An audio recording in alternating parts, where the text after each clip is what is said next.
Ave María Purísima. Muy bien, vamos a seguir profundizando en lo que ocurrió en esos días, pero siempre con la perspectiva de ver qué significa para nuestra vida y cómo esas enseñanzas podemos nosotros llevarlas a la práctica. Vamos a entrar en lo que se considera el último acto de la vida pública de Jesús, la última cena. La pasión propiamente dicha va a empezar en el Huerto de los Olivos, cuando el Señor ya tiene su agonía, suda sangre, suda por la frente sangre, y por tanto ahí ya propiamente empieza la tortura, la pasión del Señor. Pero todavía en la última cena Jesús es un maestro, está rodeado de sus apóstoles que le quieren, le respetan y están pendientes de sus enseñanzas. Él va en ese momento a hacer dos gestos, dos actos extraordinarios de una importancia fundamental que justifican solo por esos actos que él hubiera retrasado lo más posible el momento de su muerte, cuando él decía tantas veces, aún no ha llegado mi hora. Me refiero a la institución de la Eucaristía y a la institución del sacerdocio cristiano. Pero también va a dar una enseñanza suprema, que de repente es su última enseñanza o su penúltima, según como se quiera ver. Bueno, me refiero al mandamiento nuevo. Después de esto, mandamiento nuevo, institución de la Eucaristía y ligada a ella del sacerdocio, después de esto va a tener lugar un discurso, un largo discurso teológico, que en realidad no es un discurso, es una oración que el Señor hace en voz alta, una oración al Padre que Él hace en voz alta, dentro de la cual, dentro de esa oración, hay una parte que se considera o se llama el Testamento Nuevo. Perdón.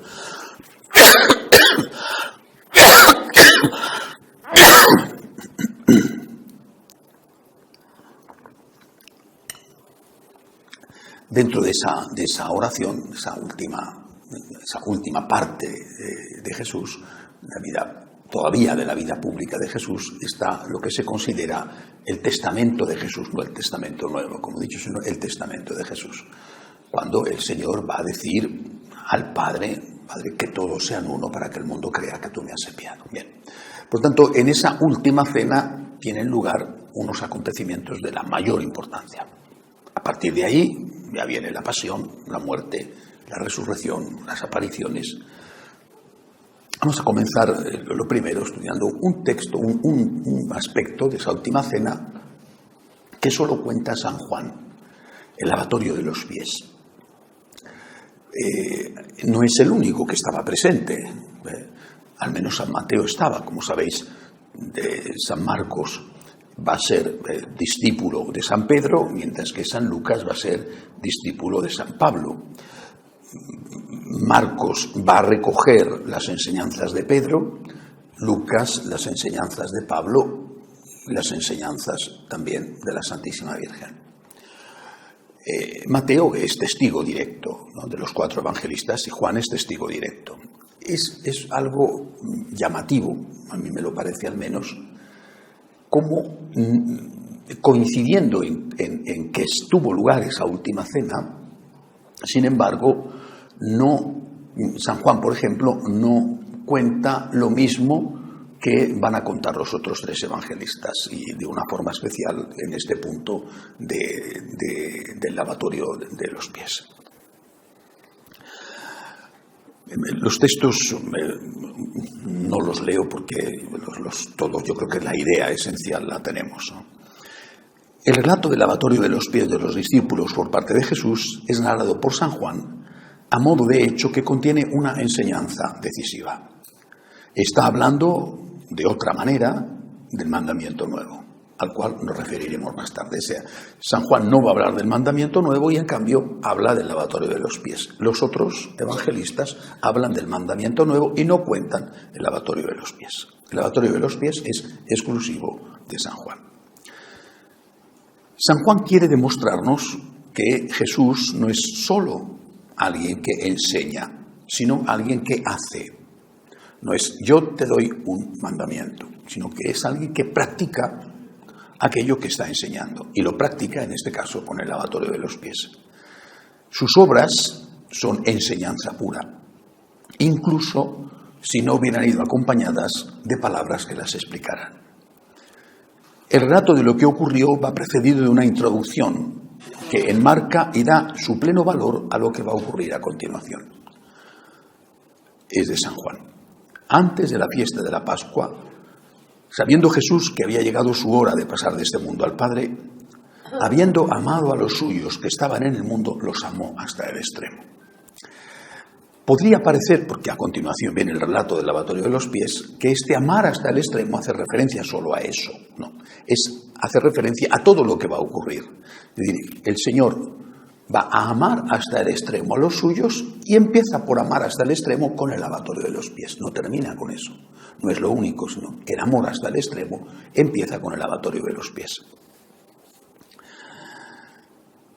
Este amar hasta el extremo no se refiere, por lo tanto, solo al lavatorio de los pies, sino que posiblemente en la intención del evangelista abarcaba todo lo que vendría a continuación, incluida la pasión y la resurrección del Señor.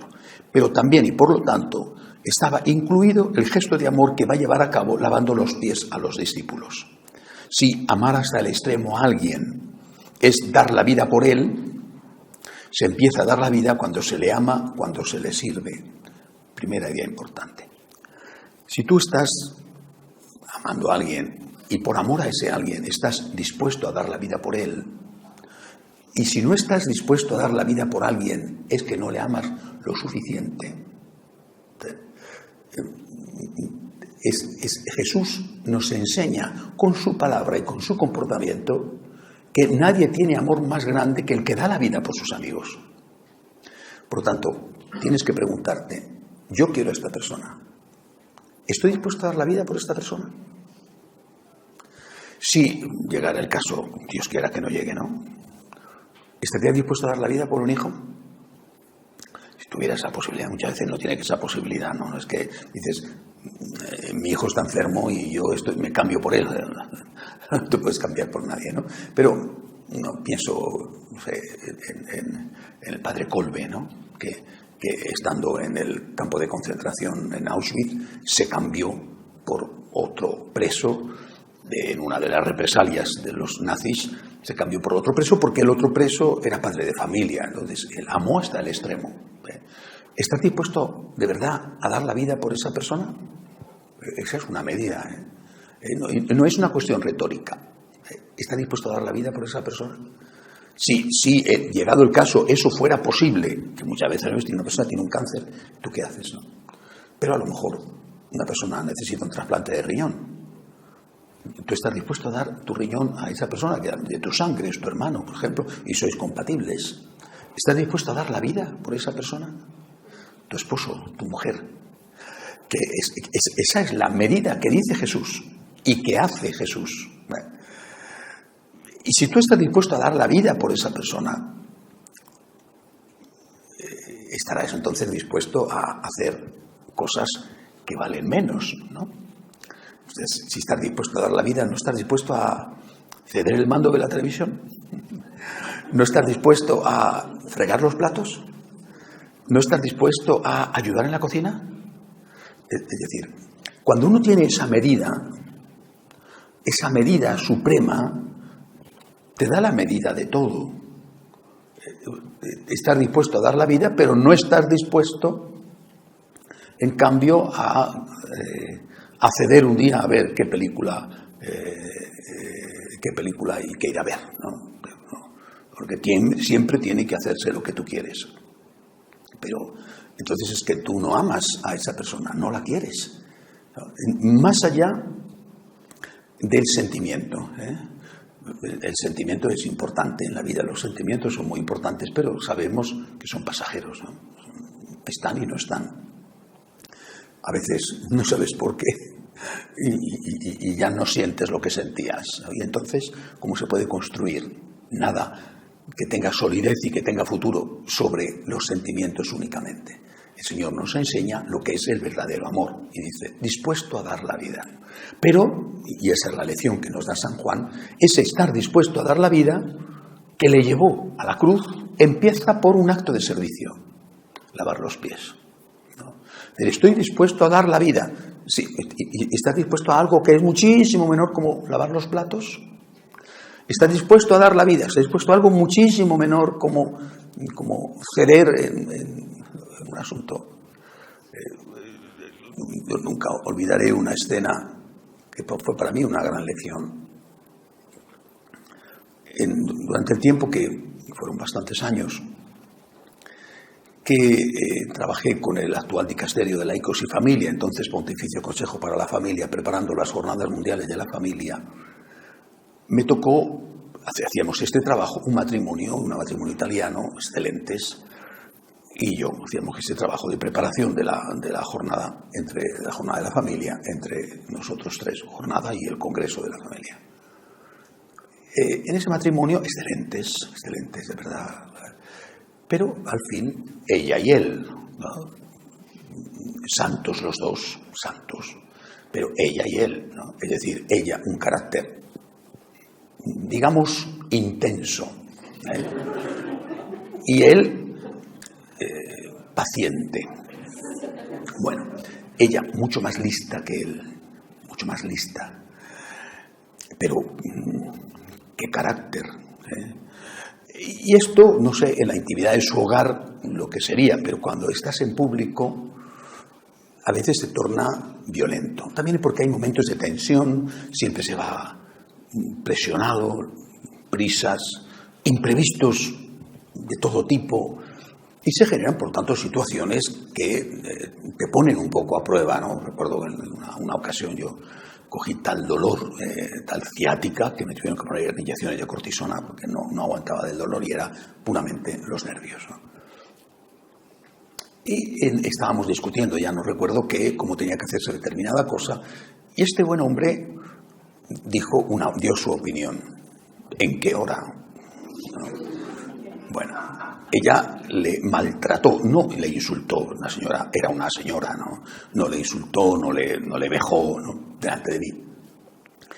Pero desde luego le avergonzó, le abochornó, ¿no? Delante de mí, digo, en su casa a lo mejor no se entera nadie, el señor está acostumbrado a cuando ocurren estas cosas irse al baño porque le aprieta la necesidad, yo qué sé, ¿no? Pero en este caso estaba yo delante y yo me sentí muy, muy avergonzado. Y el hombre, todo tenía que hacerse como ella decía. Y repito, era una señora inteligente que tenía razón. No es que la tenía o no la tenía siempre. No, es que la tenía, ¿no? Bueno, o sea, lo raro es que no lo tuviera, porque era una mujer que sabía muy bien hacer las cosas. Bueno, pero al hombre se le ocurrió dar una idea, que casi nunca decía nada, pero fíjate que aquel día dijo algo, ¿no? Y ya se armó, ¿no? Bueno, y recuerdo que se volvió hacia mí, que yo estaba callado, digamos, mudo del susto que tenía. No sé por si acaso a mí me tocaba algo, porque digo, si abres la boca también hay algo para ti, ¿no? Yo mudo ante el espectáculo sorprendente, poco edificante, de una pareja que yo tenía idealizada, ¿no? Bueno, la culpa era mía por idealizar a nadie que no sea Dios. Bueno, el caso es que él se volvió hacia mí y me dijo, en la vida hay batallas más importantes que ganar. Y se refería a la batalla de la santidad. Y se refería a la batalla de la unidad. Y se refería a que vale más lo menos perfecto en unidad que lo más perfecto en desunidad. Porque él tenía su opinión, que conste que yo estaba de acuerdo con la opinión de la señora. Si no llegamos a los votos, nunca se votaba. Allí se hacía lo que mandaba ella y punto. ¿Para qué vamos a votar? No, da igual, no era como una tontería, porque además ella tenía razón. ¿No? Bueno, pero si hubiéramos votado, pues daba igual, ¿no? Pero en todo caso, al final, ¿qué pasaba? ¿No? ¿Qué más da? ¿Pero qué más da? Pues ¿qué más da? En cambio, este señor evitó una confrontación, se la tragó, aceptó la humillación Y me dio una lección. En la vida hay batallas mucho más importantes que ganar. O sea, si tú estás dispuesto a dar la vida por alguien, si le quieres tanto que estás dispuesto a llegar a ese extremo, pues también tienes que estar dispuesto a ceder. Y dice, hombre, es que claro, eso implica, en algunos casos, o a veces en muchos casos, a veces todos los días y a todas horas, ser una zapatilla, ser una alfombra, ¿no? Y ser una alfombra no es fácil, ¿verdad? Ser una alfombra no es fácil. ¿Por qué? Pues porque para que no haya peleas en casa, tú en todo, sí cariño. Sí cariño, lo que tú quieras cariño, te parece estupendamente y así no tienes problemas, ¿no? Y a veces eso pues no es fácil de digerir porque tienes tu amor propio y te da la sensación de que eres un pelele, ¿no? Un cero a la izquierda.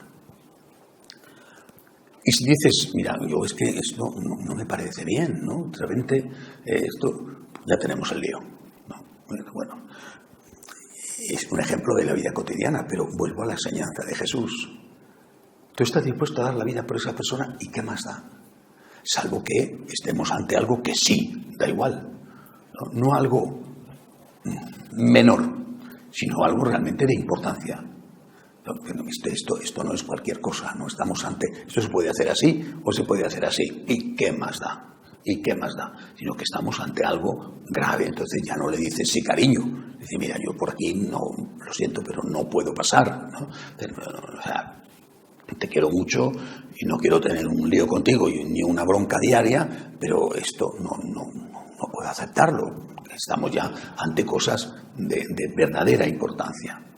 Por tanto, creo que esa lección que da San Juan, después de decir, les amó hasta el extremo, y el extremo era la cruz, pero les amó hasta el extremo, empieza y entra dentro de amar hasta el extremo con el lavatorio de los pies.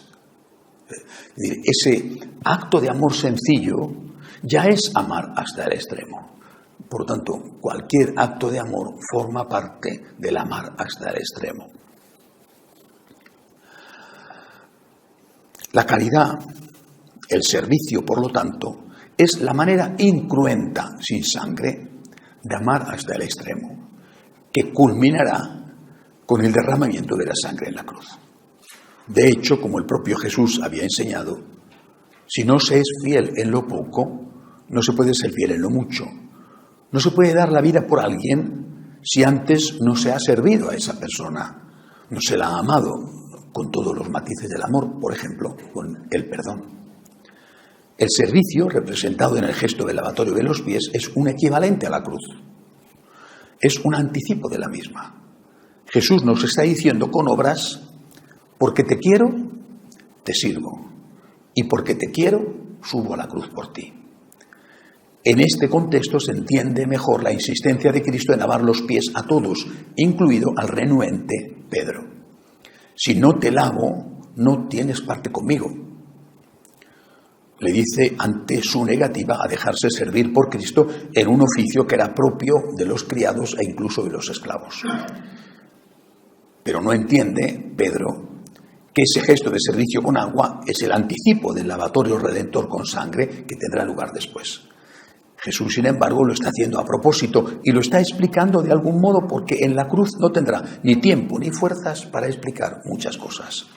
Lo que le está diciendo a Pedro y a nosotros es que su sangre derramada y no nuestras buenas obras es la que nos salva y limpia de nuestros pecados. Él es el Cordero inocente que quita el pecado del mundo. Él es el que ha pagado el precio de nuestro rescate. Y solo los que creen en esto, los que se dejan servir, los que se dejan salvar por Él, aceptando que su sangre derramada es la que les salva, van a participar en la gloria que Él mismo les va a dar. Van a tener parte con Él en la vida eterna.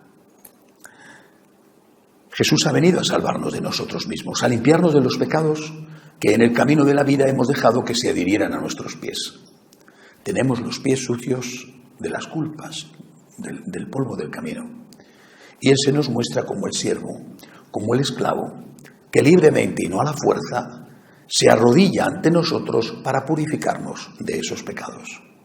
Si no nos dejamos lavar por Él, estaremos rechazando su ministerio salvador y de alguna manera, en lo que a uno mismo respecta, estaremos haciendo inútil ese ministerio y ese sacrificio. La enseñanza de Jesús con el lavatorio, primer acto de la última cena, es una invitación a la imitación. Si Él, dice el Señor, que es el Maestro y el Señor, que por ser Dios está infinitamente por encima de nosotros, se ha rebajado hasta convertirse en nuestro esclavo y no ha desdeñado ser nuestro siervo, nosotros debemos hacer lo mismo por los demás. Seguirle a Él pasará siempre por imitarle a Él, y en esa imitación entra de lleno el amor al prójimo. Pero, ¿a qué prójimo? San Pablo dirá que quizá por un hombre justo se encontraría a alguien dispuesto a morir, pero que eso no ocurriría con un pecador. Y sin embargo, recuerda San Pablo, es por nosotros los pecadores por los que ha muerto Cristo. Es decir, cuando consideramos que la persona que necesita ayuda, por ejemplo, que necesita nuestro perdón, una segunda oportunidad, cuando consideramos que esa persona no se la merece porque es un pecador o incluso un miserable, debemos recordar que nosotros también somos así, o lo podríamos haber sido. Y que sin embargo el Señor no solo nos ha querido siendo pecadores, sino que ha derramado su sangre precisamente por nosotros. Nadie, por lo tanto, puede quedar excluido de nuestra caridad. El mandamiento del amor obliga a todos los discípulos de Jesús y les obliga para con todos. Obliga a todos para con todos. Amar a todos, por lo tanto, es una característica del tipo de amor que Cristo nos enseñó a practicar. E incluso se podría decir que son los que tienen los pies más sucios, los que están más enfermos, los que más necesitan ser lavados, los que más necesitan ser curados. Esto, por otro lado, nos tiene que servir, a mí al menos me sirve, de un gran consuelo. ¿Qué sería de nosotros, los que sabemos que somos pecadores, si no supiéramos también que el amor de Dios no se frena ante nuestro pecado? No se trata de abusar de dicho amor, pero el hecho de que haya venido a salvar lo que estaba perdido nos llena de alegría y de esperanza a los que nos sentimos necesitados de su misericordia. ¿Cómo no amar nosotros a los pecadores? ¿Cómo no lavarles los pies cuando sabemos que Él no ha hecho ascos ante nuestra suciedad y ante nuestras heridas? No se trata de no juzgar, como si el que lava los pies no viera la suciedad o el médico no reconociera la enfermedad. Se trata de ir más allá de eso que nos repugna en el otro, ayudándole siempre con la debida prudencia, porque Cristo no se ha frenado ante el espectáculo de nuestras debilidades.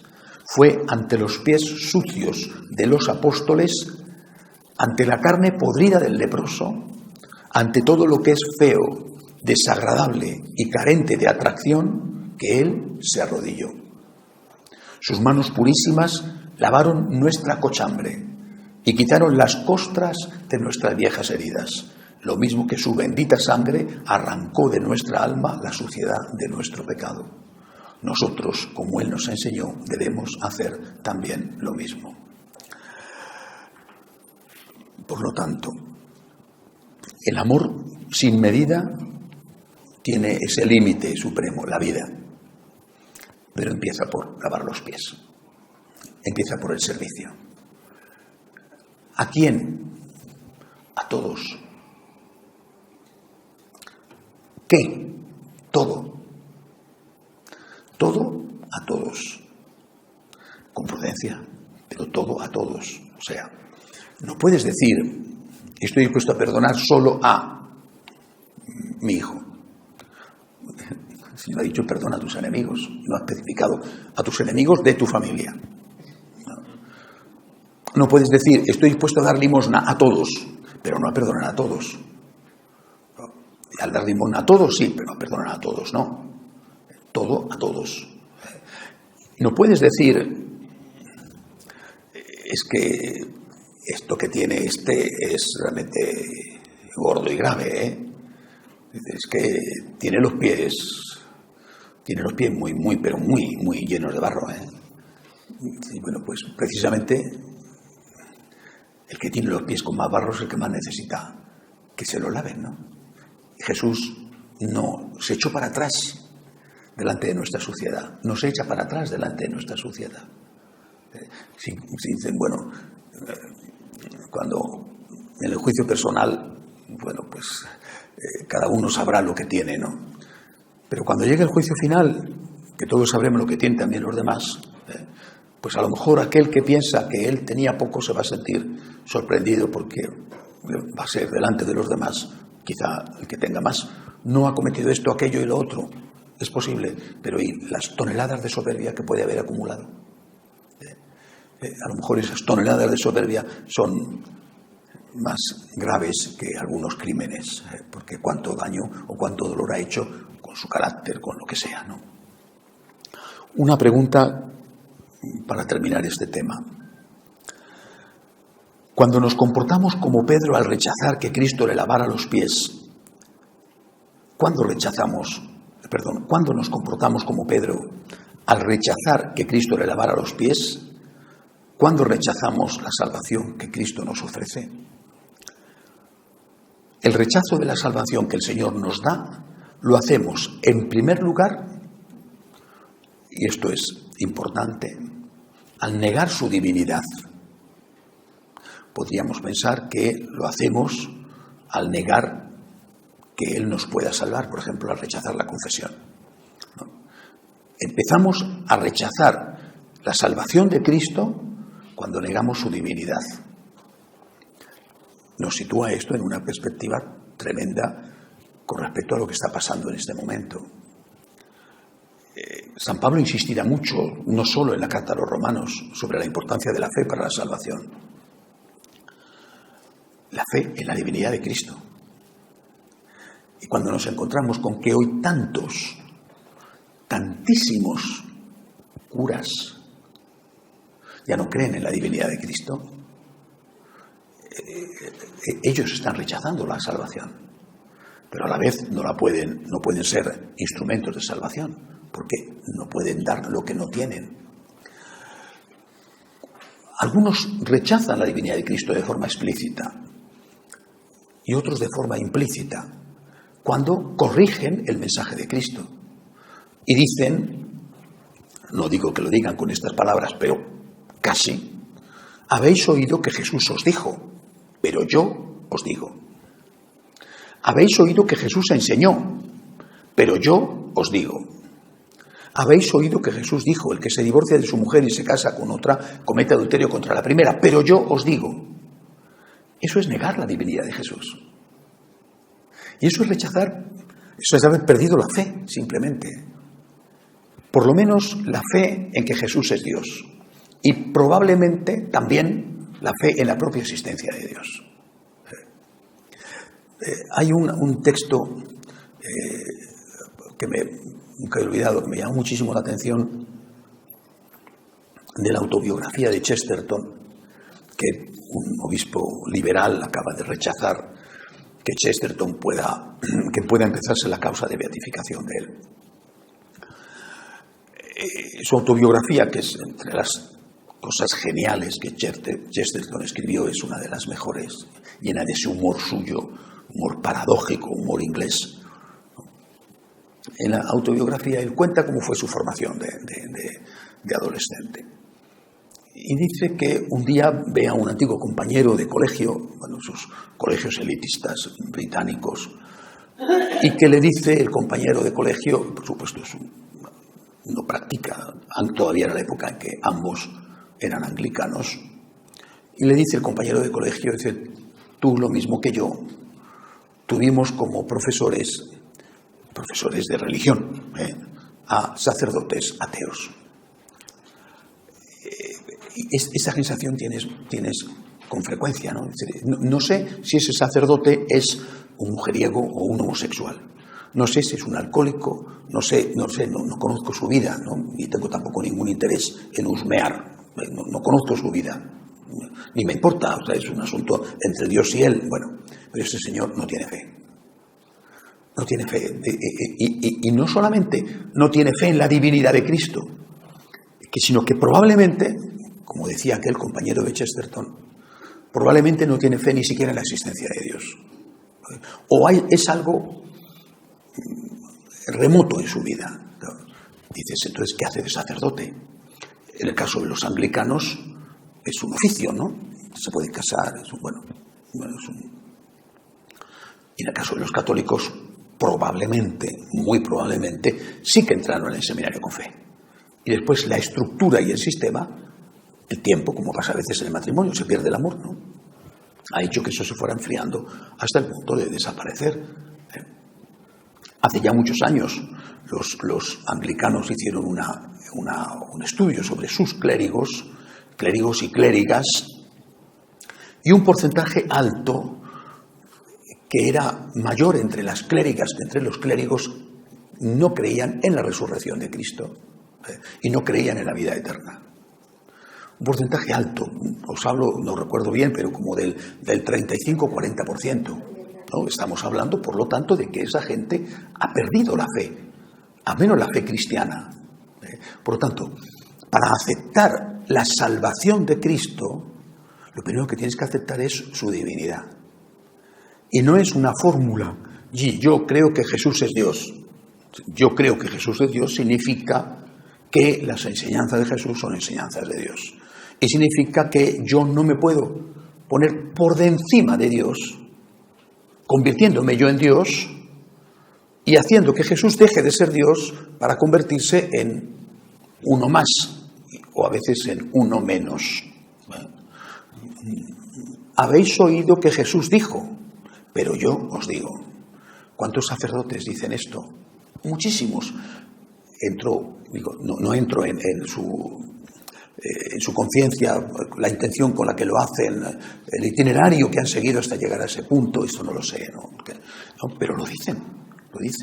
Cuando van incluso explícitamente contra cosas muy concretas y muy claras que están en el Evangelio. No digamos cuando esas cosas son ya la enseñanza de la Iglesia o la enseñanza que ha tenido hasta ahora la Iglesia y que lo hacen igual, pero es que incluso contra aquellas cosas que son explícitas en el propio Evangelio, habéis oído que se os dijo, pero yo os digo, esto no es verdad, esto no es cierto, o llegan a poner en duda la existencia, la veracidad, la historicidad, la autenticidad de todo lo que viene incluido en el Evangelio. Simplemente han perdido la fe.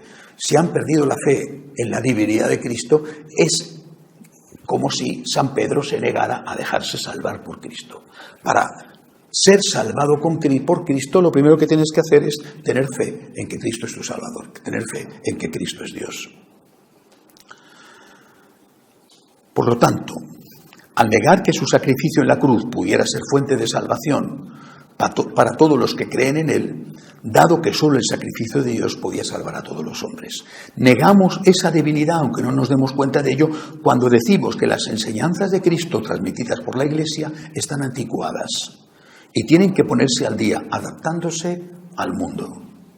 Si Cristo es Dios, sus enseñanzas son eternas e inmutables. El cielo y la tierra pasarán, mis palabras no pasarán. Y es el mundo el que tiene que adaptarse a ellas para ser salvado, y no al revés. Por eso, detrás de la gran crisis que se acude a la Iglesia en esta época, hay una crisis de fe en la divinidad del Señor. Para muchos, Él ya no es el maestro, sino un maestro. Ya no es el Dios hecho hombre, sino solo un gran hombre que tiene algo que enseñar. Lo mismo que otros grandes hombres a lo largo de la historia. Pero no solo se rechaza la salvación que Cristo nos ofrece al negar la validez de su sacrificio redentor, sino también se hace eso cuando no queremos aceptarlo para nosotros mismos. Es decir, rechazamos el lavatorio que Cristo quiere hacer en nuestros pies cuando negamos que esos pies están sucios, afirmando que lo que hacemos mal en realidad no está mal, o porque no es nada malo, o porque nuestras circunstancias hagan que no sea malo para nosotros. Lo rechazamos también cuando, aceptando que nuestros pies están sucios, consideramos que no vale la pena lavarlos. o dejar que Él los lave, porque total se van a volver a ensuciar. Hacemos esto cada vez que nos negamos a recibir el perdón de los pecados en la confesión, alegando que no tenemos remedio porque vamos a caer en los mismos pecados. De esa forma, aún sin quererlo, hacemos inútil el sacrificio redentor del Señor, como lo haría el enfermo que no se dejara curar porque considera que su enfermedad no tiene remedio. Pero sí lo tiene, porque no hay pecado que Dios no quiera perdonar. Y la santidad no consiste en no caer nunca, sino en levantarse enseguida cada vez que se cae, pedir perdón y seguir caminando. El lavatorio de los pies, por lo tanto, es el primer paso hacia el amor extremo, hacia el límite supremo del amor, que es la muerte en la cruz. O sea, si tú quieres a alguien, tienes que estar dispuesto a dar la vida por él. Hazte esa pregunta. Si llegara el momento en que a este le han hecho preso y dice, a ver, ¿quién quiere intercambiarse como rehén? No le quiere suficiente. Pero si tú quieres a alguien hasta ese extremo, pues tienes que empezar por cosas mucho más pequeñas. Esas son las batallas importantes de la vida, las batallas de la santidad. Y con respecto a Cristo, tienes que ser consciente de que necesitas ser salvado. Y aceptar la salvación de Cristo significa, primero, aceptar su divinidad. Y por lo tanto, sus enseñanzas no se tocan. Tener siempre mucho cuidado con esto. Esto es tener olfato católico. Si veis algún día que un cura dice, esto está así, la Iglesia enseña, o Jesucristo enseñó, pero ahora esto tenemos que cambiarlo porque hay que modernizarse, ese cura ha dejado de ser católico. No solamente eso, es que posiblemente ha dejado de ser cristiano y posiblemente incluso ya no tiene fe. Por lo tanto, con prudencia, decir, mira, tú sigue tu camino, pero no te puedo considerar como mi maestro espiritual, porque me estás llevando a un camino de perdición y no de salvación. Para mí Cristo es Dios y para ti Cristo ha dejado de ser Dios. Porque no puedes decir que tú sabes más que Cristo. No puedes decir que las palabras del Señor están anticuadas, porque simplemente eso significa que tú has dejado de creer que Cristo es Dios, cuyas palabras no pueden pasar nunca de moda. A la vez, rechazo la salvación de Cristo cuando niego la existencia de mis pecados. Y la niego diciendo, esto no es pecado, lo hace todo el mundo, un padre me ha dicho que esto no es pecado. ¿Cuántas veces esto lo hemos dicho? Lo hemos escuchado, quiero decir. Incluso a lo mejor cuántas veces alguno lo ha hecho. O bien, sí, esto está mal, yo reconozco que está mal, claro que está mal, pero en mis circunstancias, teniendo en cuenta mis circunstancias, lo puedo hacer. Tú estás rechazando entonces la posibilidad de que Cristo te lave los pies, porque estás diciendo que no tiene nada de que lavarte, que eres perfecto. ¿De qué vas a pedir perdón? Si lo que está mal consideras que no está mal, o aún aceptando que eso esté mal, no está mal para ti. Recuerdo hace unos meses una franciscana de María de una ciudad de México, de Monterrey, me contaba que una amiga suya, muy piadosa, de un importante conservador movimiento o asociación católica, muy conocida esta institución, su hija estaba divorciada y se casaba con otro señor por lo civil. Bueno, había invitado a la boda civil de su hija y esta señora, que no le apetecía nada ir, en fin, por amistad hacia la madre de la criatura, pues fue. Bueno, se encontró con la sorpresa de que había en la boda un padre jesuita, en aquella ceremonia civil. Y que el padre jesuita hizo una bendición de aquella unión, no hizo un sacramento, hizo una bendición, bueno, que tenía muchos rasgos de una celebración sacramental sin misa. Y después, acabado el número, esta señora le dice a su amiga, la madre de la chica, A mí esto me preocupa, le dice, porque aquí hay muchas parejas jóvenes, lógicamente una pareja joven que se casa, pues tiene amigos jóvenes, que pueden sentirse confundidos. Porque un sacerdote ha estado aquí dando una bendición a esto. Tú sabes perfectamente que esto no está bien. Una cosa es que tú seas la madre y vengas al juzgado a hacer, y otra cosa es que traigáis a un sacerdote, un jesuita o de lo que fuera, era un jesuita, y que haga una bendición de una cosa que está mal. ¿Cómo se puede bendecir una cosa que está mal? Y la madre, misa diaria, en fin, rezadora de rosarios, importantísimo movimiento, le contesta y le dice, está muy anticuada, es que la iglesia está cambiando, hay que ponerse al día. Seguramente esa señora habría respondido de una forma muy diferente si en vez de ser su hija hubiera sido la hija de la vecina. Bueno, y habría dicho qué barbaridad, que esto es una cosa horrorosa, como era su hija lo entendía todo. Bueno, pero esto es la señal de que hemos perdido la fe en la divinidad de Cristo. Y si hemos perdido la fe en la divinidad de Cristo, no podemos ser salvados por Él. La fe en la divinidad de Cristo consiste en que sus enseñanzas no pasan nunca. Y es mucho más sano decir, soy un pecador, que decir, esto no es pecado. Porque la persona que reconoce que es un pecador tiene posibilidades de cambiar. La persona que dice, soy estupendo y no peco, pecando, esa persona no va a cambiar nunca porque ni siquiera lo va a intentar. Y luego el último punto, no pienses nunca que por reincidente que seas, no tienes solución. No. 70 veces 7 el Señor te está guardando.